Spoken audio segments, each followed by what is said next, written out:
premiere of someone's independent film. That was pretty fun.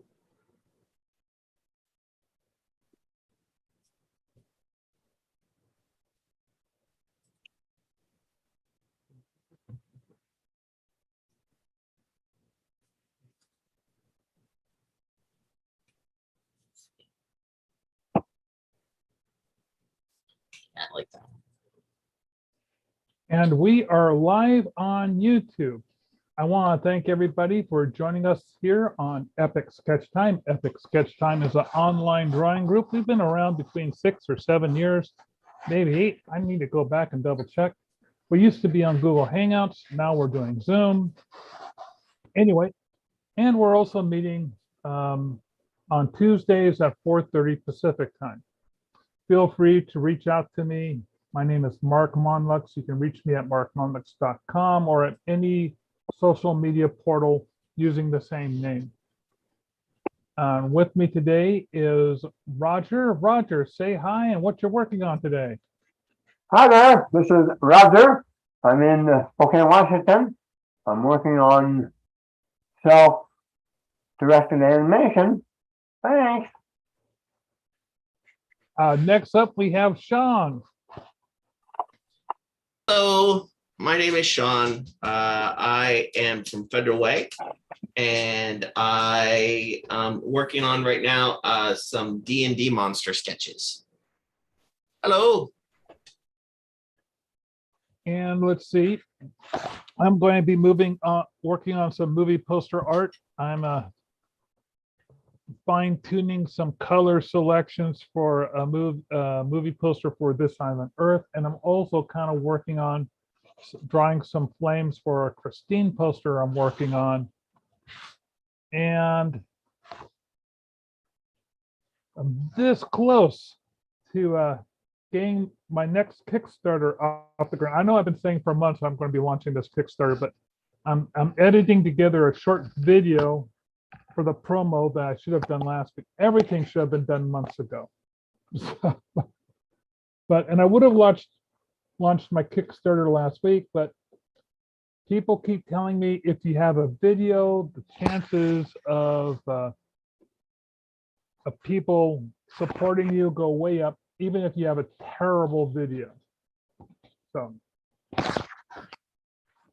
and with any luck, we'll have Bill Morse joining us in a little bit.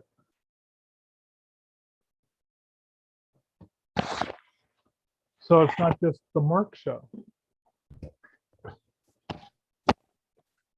All right. Neat. Let's see. So I was thinking Oh, that looks great. an aboleth. Like I'm not exactly sure, but we'll work on it. And there's Bill.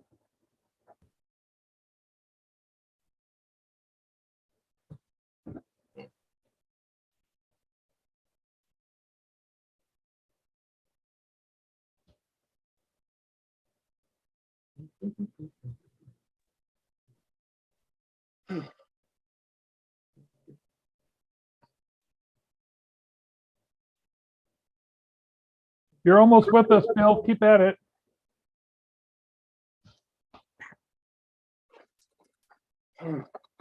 So close, Bill.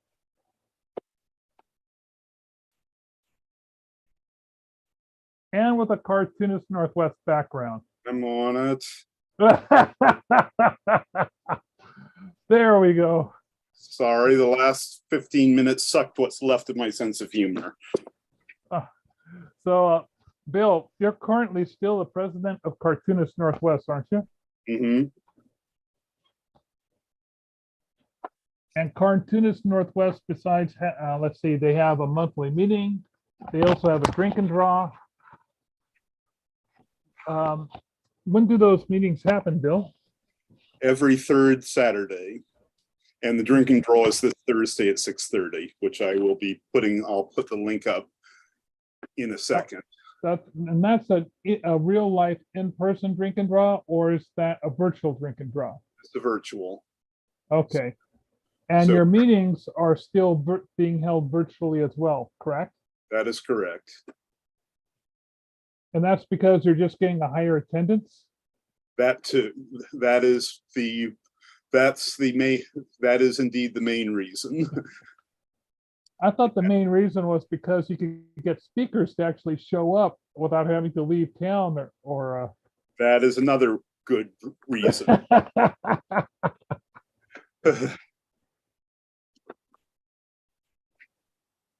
So besides this drawing session, there's another online gathering called Freelance Fandango, and it happens on Sunday, and it goes for 2 hours between 10 o'clock and noon, and is either hosted by Bill or James Stowe.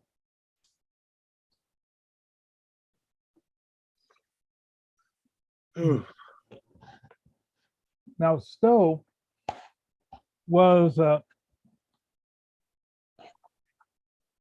he's the person who came up with both Freelance Fandango and with Epic Sketch Time. Both of them have great names,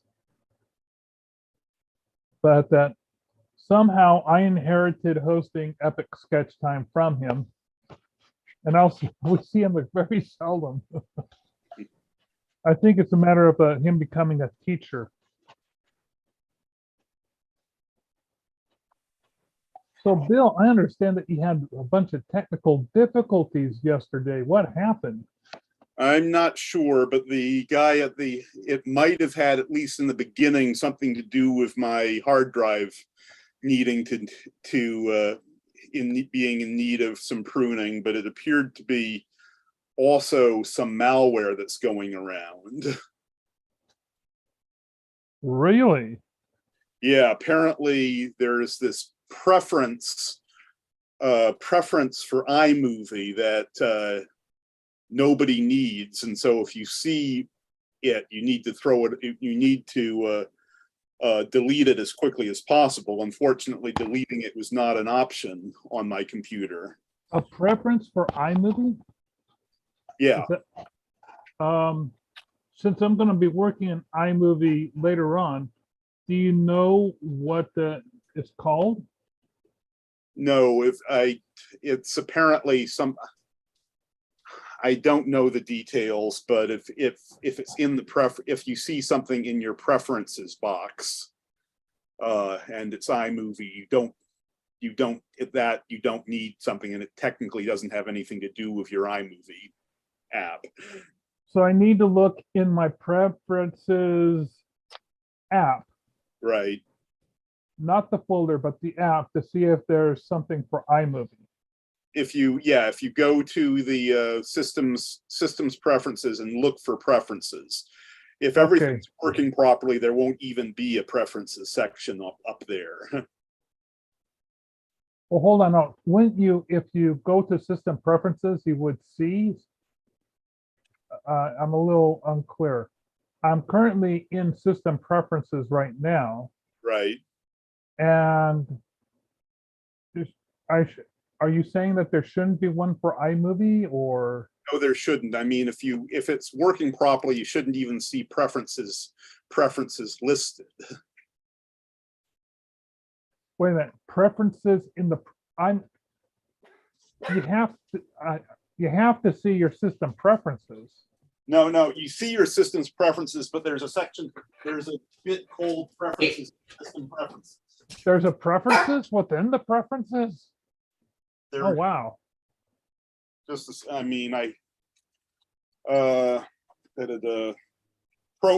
Profile. Okay, so in the system profile. In systems preferences, there could be a section called profile, but if what I'm talking about isn't there, you're fine. Okay, I'm looking in my system preferences and I don't see anything labeled profile. And all is good. So if I'm going to check my tablet, because that's where I do most of my iMovie stuff, is on my tablet. Let's see.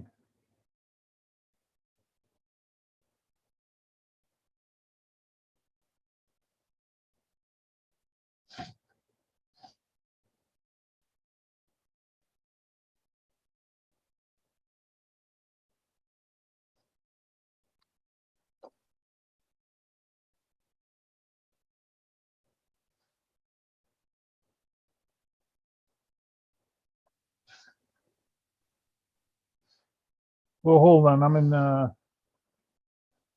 where are my system preferences on It's my tablet?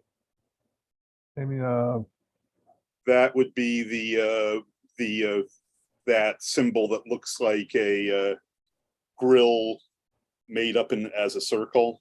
oh, okay. So it's the settings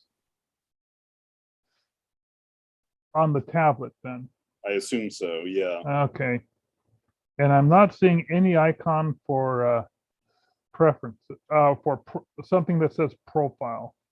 Okay, as I said, you're probably good, but that's what Okay. happened with me, and things are still So just, there was something called profile that just popped up and it just, how nasty for you. yeah. I mean, thank goodness for Time Machine and related applications. Technically, I only lost half an hour's worth of work. Unfortunately, that half hour was some of the tedious fiddly bits.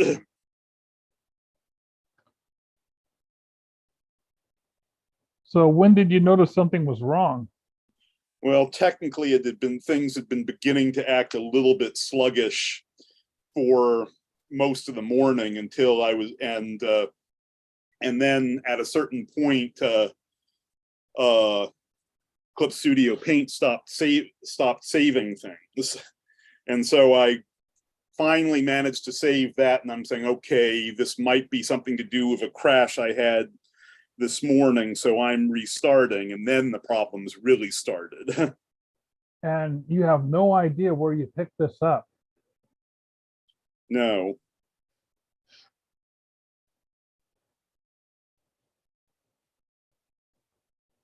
So I'm going to do a quick screen share here. And, oh, there's something that,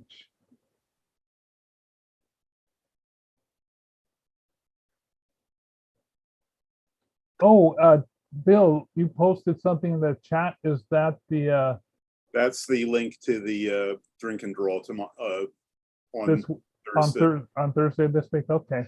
Mhm. Let me go in. Oh, by the way, Bill, Katie's on vacation in North Carolina. Cool. And my apologies last week for not launching Epic. But both of you guys were waiting for me to come in and I never showed up.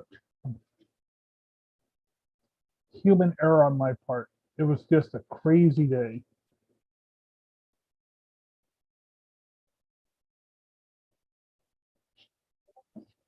Let's see.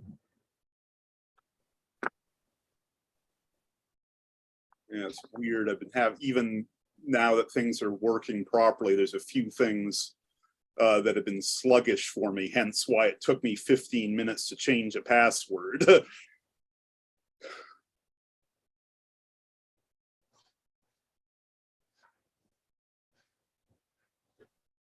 So part of my Kickstarter I'm doing is I have this level called the director's level. And if you're a director, you get to tell me which horror movie alien or 1950s atomic age alien you want on as an enamel pin, and I'll create it and also put on a backer card. So I did this little animation for that. Let me do this. So this will go into that part of the video.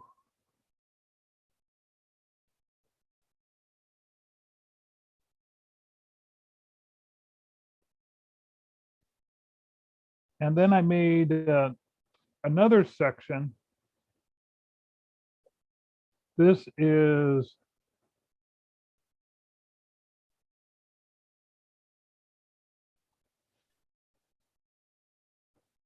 where I'm explaining that once the series gets funded, that if you're on a lower tier and only have selected 3 or 4, that you can select 3 or 4 of the 6. Mm-hmm. So let's see.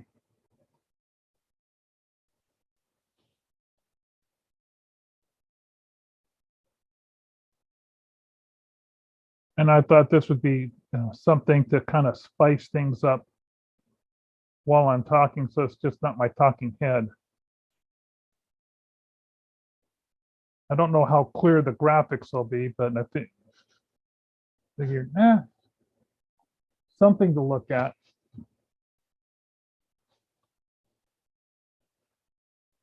And earlier I was doing just taping myself on my phone and transporting it over into my tablet. Oh, I want to show you guys something.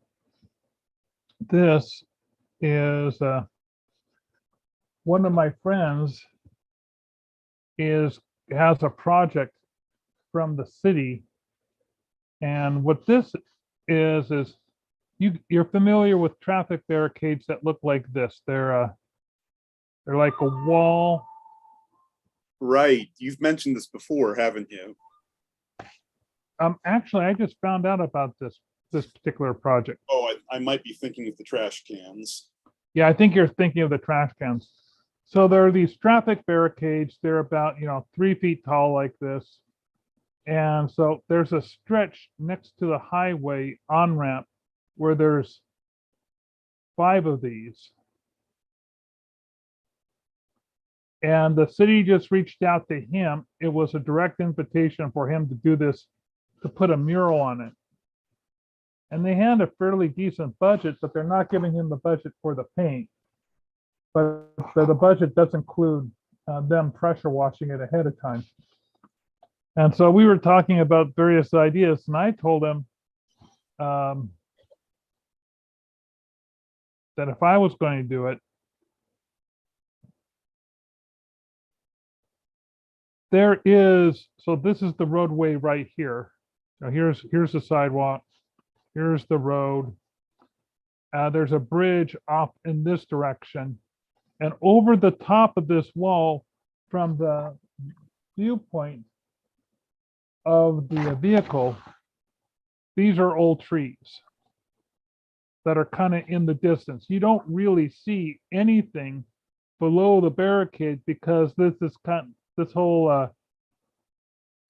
like a bridge elevation. So I thought it would be nice to kind of have the trees be the real trees be part of a scene, and this scene would be, a bunch of orcas swimming along. And then I thought, no, that's probably not what I would do. I'm not a realistic painter. I'm more of a cartoony painter. I would probably just go in and on each panel do a northwest cryptid like Bigfoot or a bunch of aliens. And he kind of liked that idea because he's done a bunch of cryptid drawings before. Anyway, it'll be interesting to see what type of mural he decides to go with.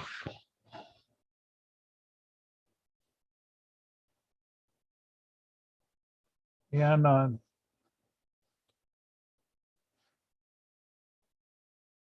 this is me still trying to figure out flames for my Christine poster.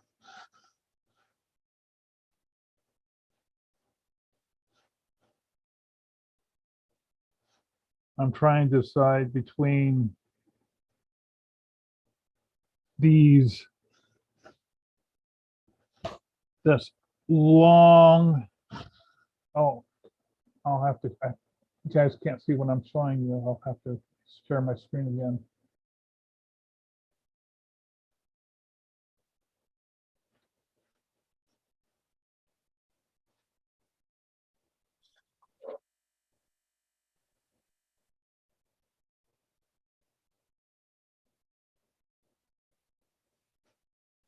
Okay. So these are hot rod flames, and they tend to be really long flames, and they have this long U shape that flares out at the top and at the bottom, and then they come back and they get skinny again. So I'm kind of messing around with various combinations. My overall design is, there's the car down at the bottom, and have flames going on either side. And I haven't decided whether or not I want to make them thicker, like the blue ones on the right-hand side, or if I want to, I was trying to figure out how to get like a wing shape in on both sides, but that was proving to be problematic. So I probably won't go with that. Maybe I'll just go with the more simple flame structure.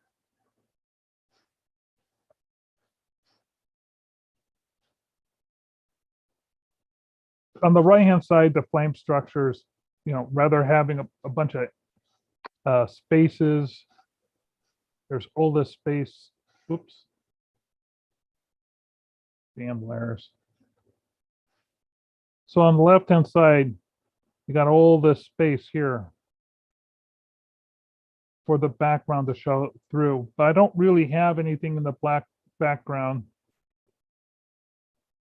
But on the right-hand side, there's less space on the inside, and I just have another set of flames going. And I'm wondering if maybe on the left-hand side, I should just do another set of flames, but kind of overlap them, sort of like this.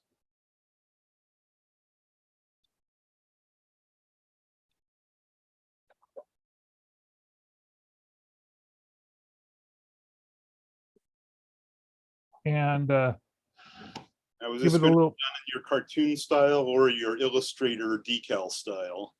Illustrator decal style. Okay.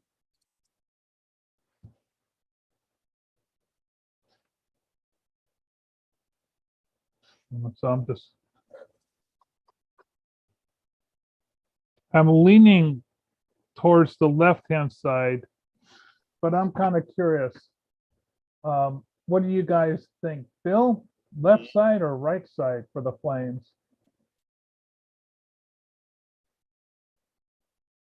Oh, sorry. I thought this was sort of was going both ways as in a V shape as is. Oh, no. There's a distinct difference between the right-hand side flames and left-hand. Oh, sorry.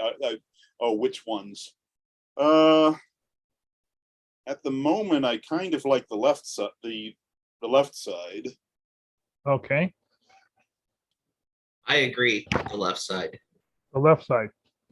Okay, Would these be behind the car or coming off the car? behind the car.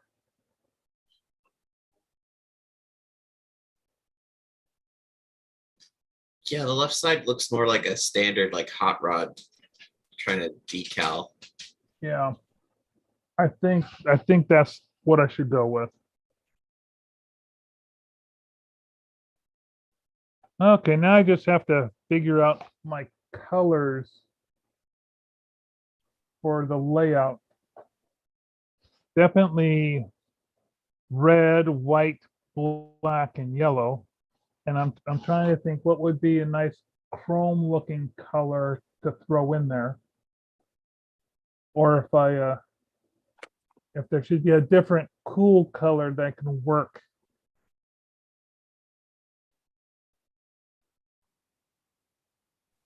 And I'll stop sharing.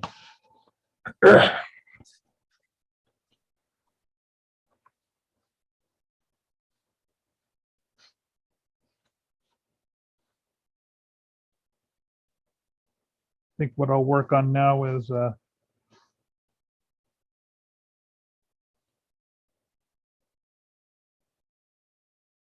making the black and white line artwork for the chrome and stuff.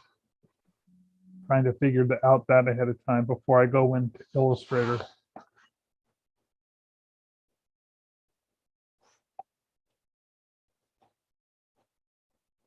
I saw someone else do a design nearly identical to this. But hey, when you're talking about the front end of a of a Plymouth Fury, they all tend to look alike. Mhm. Now, Sean, you were saying that you haven't had you've never done ECC before, but you were at ECC. Were you helping people at tables? Were you helping out Russ, or were Nope, you just I was just being myself, walking around, getting my monsters and dames signs, buying stuff. You know, being a normal me. Sometimes I'll cosplay. I find that kind of fun when people like your cosplay and they stop you and be like, "Hey, can I get a picture?" Nice. it has to be gratifying? Yeah, well, you know, when you dress up like a girl, that tends to get I'm people to told, stop. I'm told that that is a effort of courage for a lot, and a statement of courage for a lot of the ones, because I've seen some very burly men dressed as Senshi over the years. Yeah, I have a Pam Poovey from Archer costume cosplay. Uh-huh. And then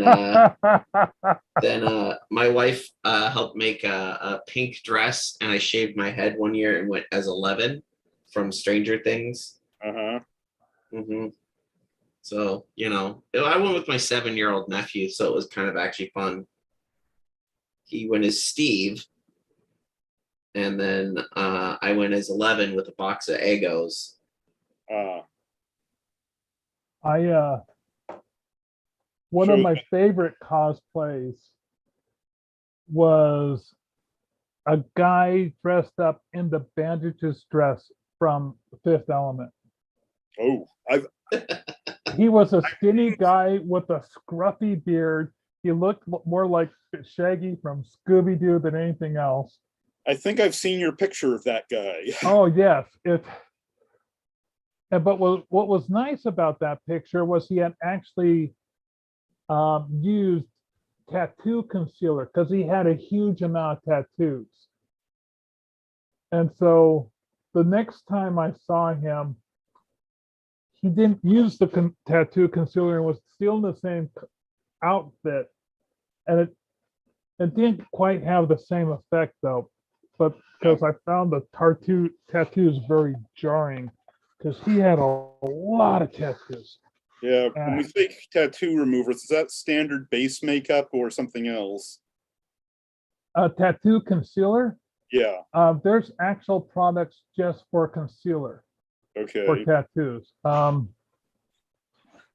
There was a guy who was in 52 Ronin. You might remember this. He was tattooed. His entire body was tattooed. His face was tattooed like a skull.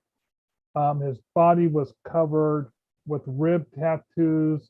And anyway, he was in that movie because his tattoo work was just phenomenal.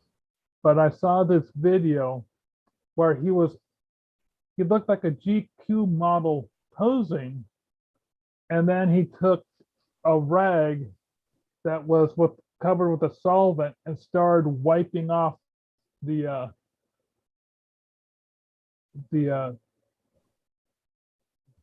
tattoo blocker.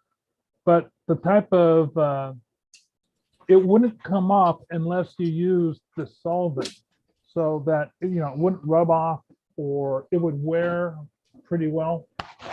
So it's advertised, for people who have to do like a business interview and they think the face tattoo might just be a little much for somebody. Or maybe grandma hasn't seen their neck tattoo yet and they don't want to give her a heart attack.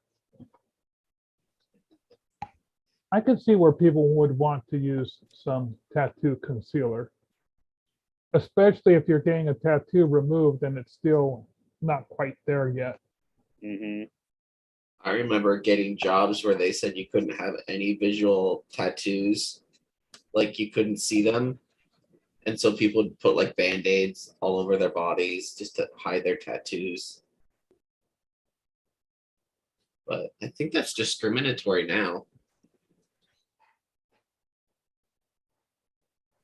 There was a time during the Olympics, back when Michael Phelps was swimming, where the swimmers had to cover up their tattoos because they would be considered intimidating for the other competitors. I mean, fortunately, those sort of body suits for speed outfits had been becoming relatively mainstream anyway by then, right? So the video I'm talking about is it's called Derma Blend Professional Tattoo Cover-Up. And you can see the video I was talking about on YouTube if you do a Google search. Okay. Let's see. I wonder if I can find it. Let me see and show it here. On another. Actually, we better not, because we're going to be showing this on YouTube. You can't show YouTube. Well, if you're not asking for any money, can you show other people's commercials? I'm not sure. Sean, I have a question for you. When you're doing the name of the blog that you do research for, what was that called again? Oh, it was called Shocked and Applaud. It's a movie review website by three women, and I do research for them, and I do their art for their social media stuff. Cool. So the last they just reviewed, I guess it was a Christmas movie with from Berkeley Breathe called Wish for Wings at Work. That is a very sweet movie that does the original children's book justice. Yeah. I love the scene with the I love the scene in the psych support group with Robin Williams voicing the Kiwi. You know, they actually didn't put his name he did it uncredited, kind of. It was a pseudonym, I think. I know, yes, it's but it's hilarious. Albatross! He left me for an albatross. I have a question for you guys. I'm working on a couple of podcasts. One of the podcasts, I'm thinking it's just in the concept stage right now. Normally, I hate talking about movies because I don't like talking about spoilers, but I thought, okay, this would be a podcast where it'd be nothing but me and a friend talking about their favorite movie, and we're just giving away all the spoiling key points to it. So what to call it? I thought I told you I liked your original idea once you made it clear. What was my original idea? Spoiled Rotten or Spoiled? Oh yeah, Spoiled Rotten. Yeah.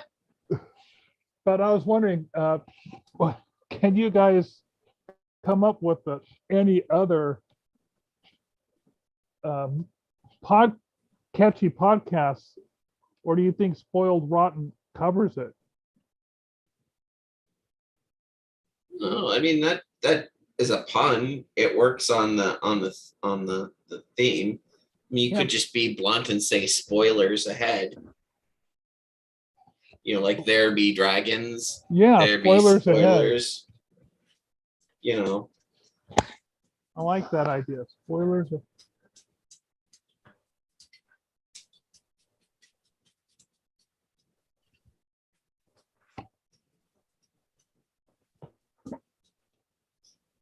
You just be blunt about what you're selling.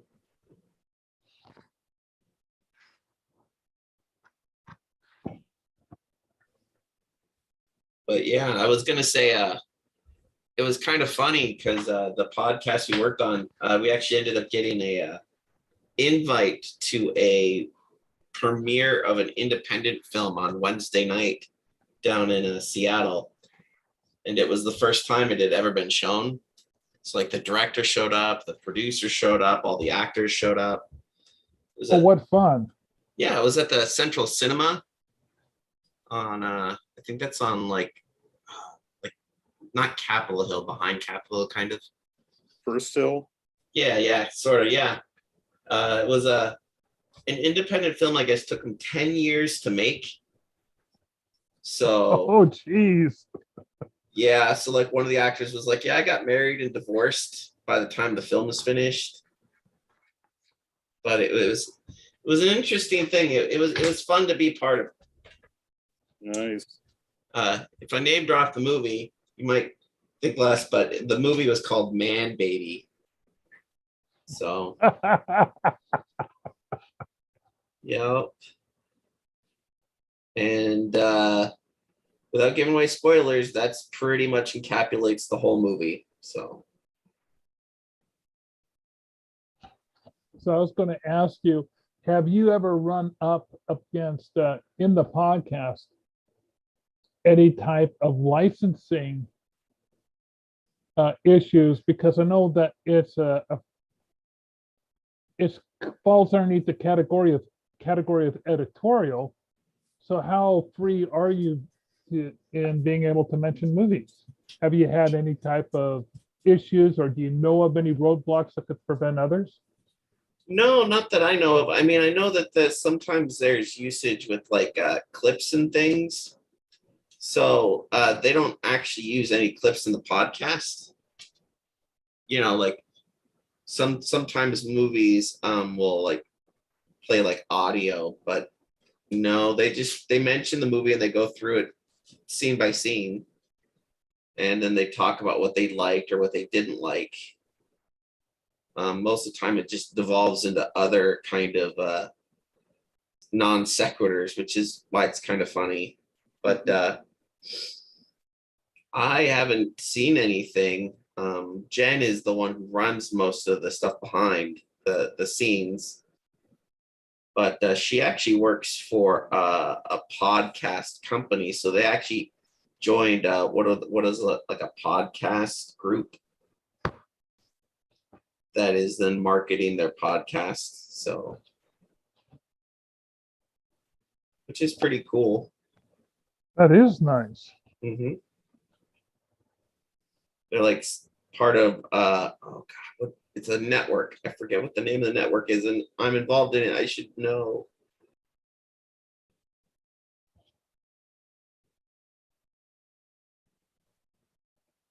But yeah, I mean, it's kind of been growing. It used to be just like we'd watch a movie and then I would just give them like little bits of history and facts, and then they just work it in. And now they got to the point where, so we went to the premiere, and then there was last month, there was a movie, an independent film from Texas that was financed by a car dealership owner.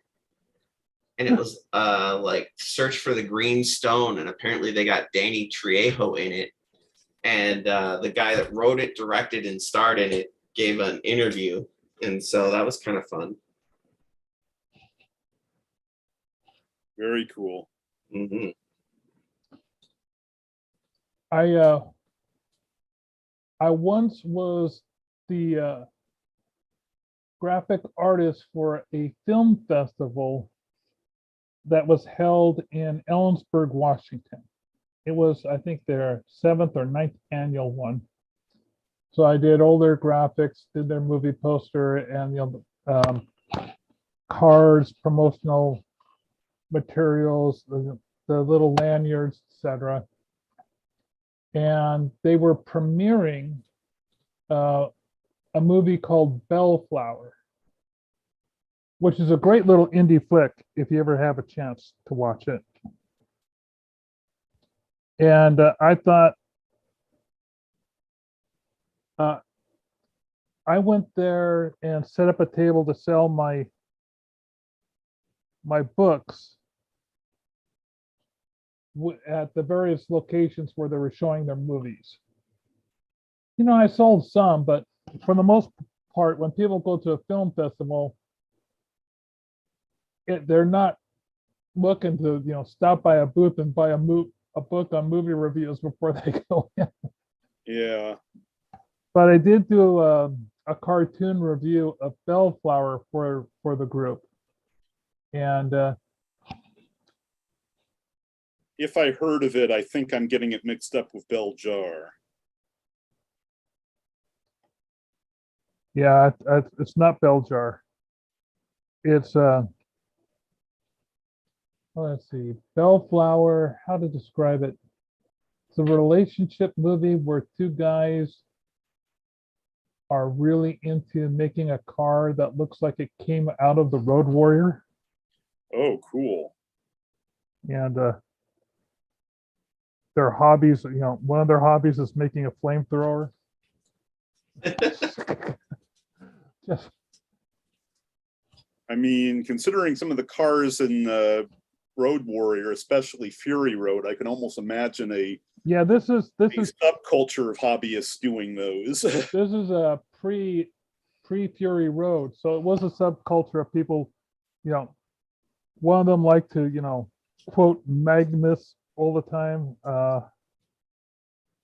Anyway, Magnus is one of the characters from Mad Max 2. Oh, okay.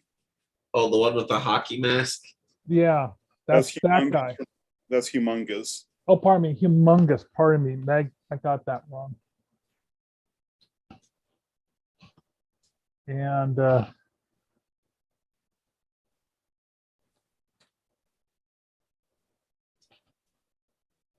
I don't want to give anything about it away because it is a pretty interesting film.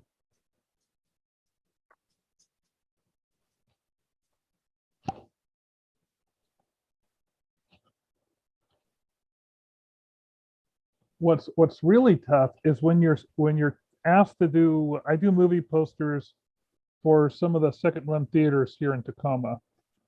There's something we call Friday Night Frights, which is once a month, and it's held at the Blue Mouse Theater, and various artists do movie posters. A new artist just did one for Tremors, which was this month's movie.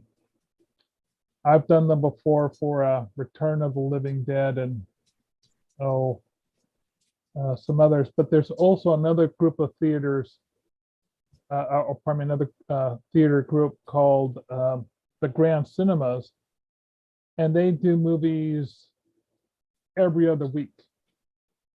They were doing them every Friday, but then the pandemic came along and now they're up to every other week. And so me and my friends do those because they're happening so often. We get more of a chance to, the problem with Friday Night Frights is there are so many artists who want to do films posters for that series, but they only show one movie a month. So if there's 12 artists in the queue, you're lucky if you get to do one poster. Where if you do stuff over at the Grand Cinemas, there's usually two options every month. Oh wow, that's cool. I bought that girl's Tremors poster because it was really nifty. I really liked it. But I get what you say about the wait, because I've only done one for Friday Night Frights and I haven't been able to get back on the list. Yeah, I don't want to nag Anthony because which one did you do for Friday Night Frights? I did Frozen like 2 years ago, right before the pandemic. The one about the guys stuck on a ski lift and they all die.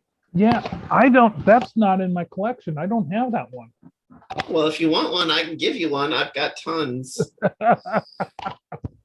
Let's see, I'm flipping through my collection here. Well, hey, if you want to get in on the grand stuff, if you feel like doing more movie posters, I'll send you the information. Oh, cool. So here I was trying to come up with a story for my aboleth. So I thought it'd be he wants to go swimming. Just gonna add people screaming on the beach, running away.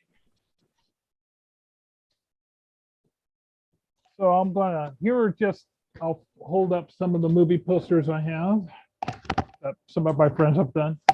Or this is my Friday Night Frights collection. Ooh. So Mark Brill with Chucky. Oh, Child's Play too.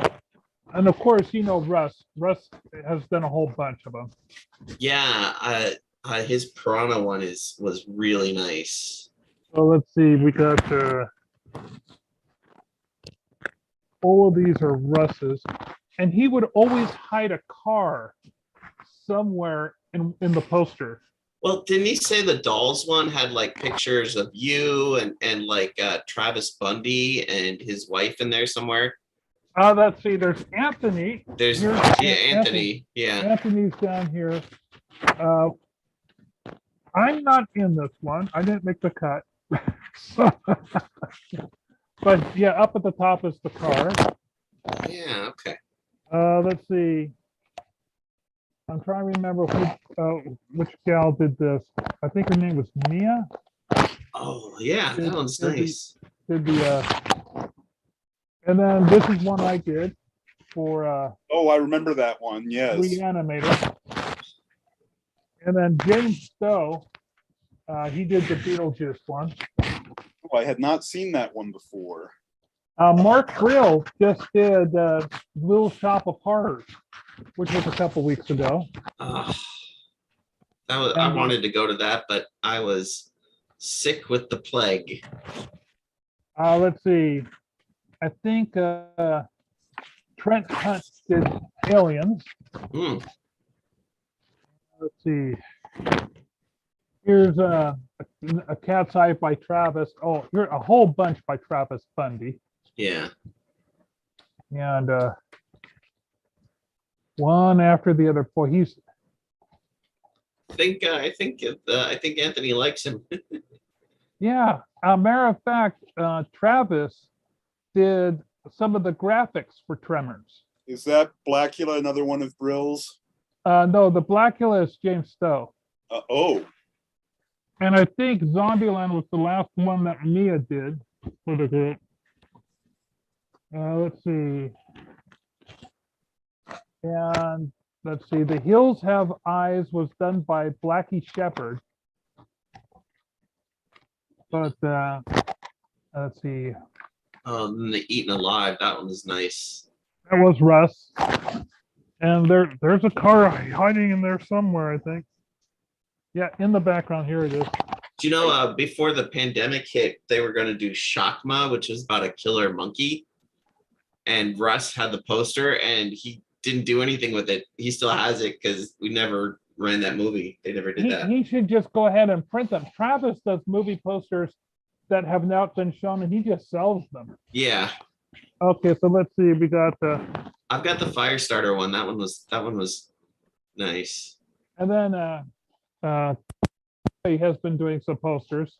Mhm. So there's let's see, the I remember the Halloween one. Mhm.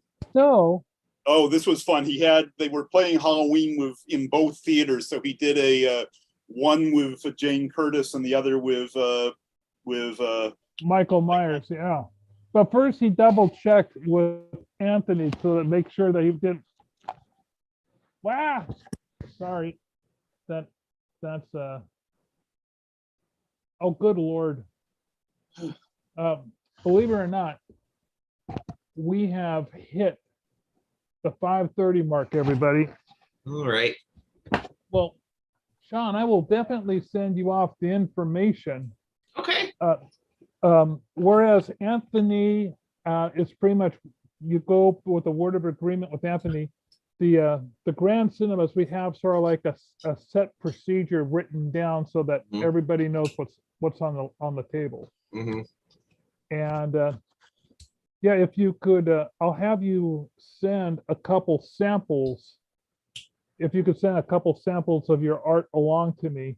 So I have me and one guy from the cinema, we pretty much are the review process. Mm-hmm. Mm-hmm. Just say, oh yeah, this guy's capable of doing art. And not just, and can, probably make the deadline and show up and not just flake and leave us hanging. Oh man, was it 90% is just showing up?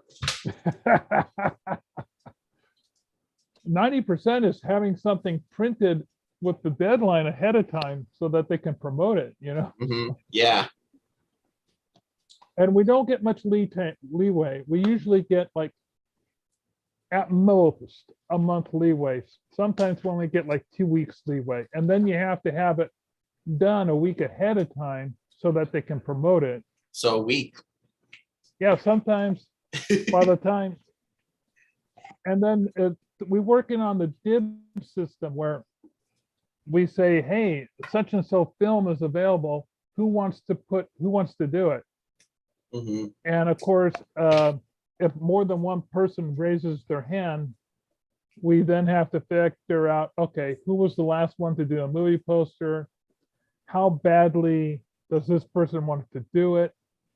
Like I did Mad God. And Oh, wow. That was nice, really. And I had approached the guy at the Grand saying, have you heard of Mad God? And he says, no, I've never heard of it. I said, I've been drooling for this movie for 30 years. I heard about it back when he first mentioned, shortly after he started working on it. I read about it in a Fantastic Films interview or something. I said, I've been wanting to see this film for so long. You have to show this film. He says, I've never heard of this film before. I said, so what do I have to do to convince you to show this movie? He says, I tell you what, I'll post it on Facebook that we might show it. And if we get 100 likes, we'll show it. And he wasn't convinced because it was already showing on Shudder. Mm-hmm. But within 3 days, he had already gotten 100 likes. And then when we did show the film, we showed it, it showed for 2 nights. And he filled up 2 theaters both nights. And 90% of that was in pre-sold tickets. Nice. It's a fantastic movie. And after that, he decided to carry it as a regular film for another week. And so he was really saying, Mark, thank you so much for telling me about Mad God. Yeah. And so I'm trying really hard to convince him to show some other films. And he keeps going, yeah, well, maybe. Really, that one? Trust me, just show it. Because sometimes they come up, we get new films like Strawberry Mansion.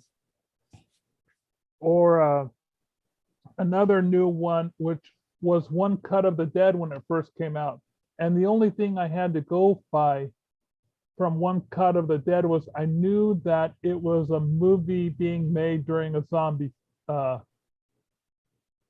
It was a zombie film about a zombie movie. That's the Korean one with the crew making a zombie movie in a zombie apocalypse. That's the one. I so wanted to see that. Oh, it's Koreans have great. been doing some very good ones. Even though it was slightly over my threshold, I really liked Train to Busan. Anyway, that sometimes you have very little information to go on for a movie. And when Mad God came along and somebody else said, oh, I'd like to do that movie, I said, no. But Mark, it's my turn. I said, 1, no. 2, no. 3, I got the guy to show this movie. 4, I've been drooling for this movie. And 5, no, it's mine. But yeah, if you can make a better case than that, let me know. Probably not, no. But yes, okay, so once again, we have gone into overtime on Epic Sketch Time. We'll be here again next week. Maybe my wife and I are currently on vacation for the next couple weeks. So if I can't show up, I will let people know. But otherwise, if we don't have Epic Sketch Time, there's always Freelance Fandango. Either one, you can sign up through Eventbrite. Sean, I'm going to send you a link where you can sign up for the mailing list for this. Okay. And or maybe I'll just add your name. I'll find out. In the meantime, I'll also send you an email about the information for doing movies for the Grand Cinemas. Okay. Cool. Okay. And hey, Bill Yeah. and Raj, thanks to both of you for showing up, especially you, Bill, for putting in the extra effort to get in. Uh-huh. Okay. See you all next week. Okay. Goodbye.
by taking the package over, but I forgot to ask them about the directory.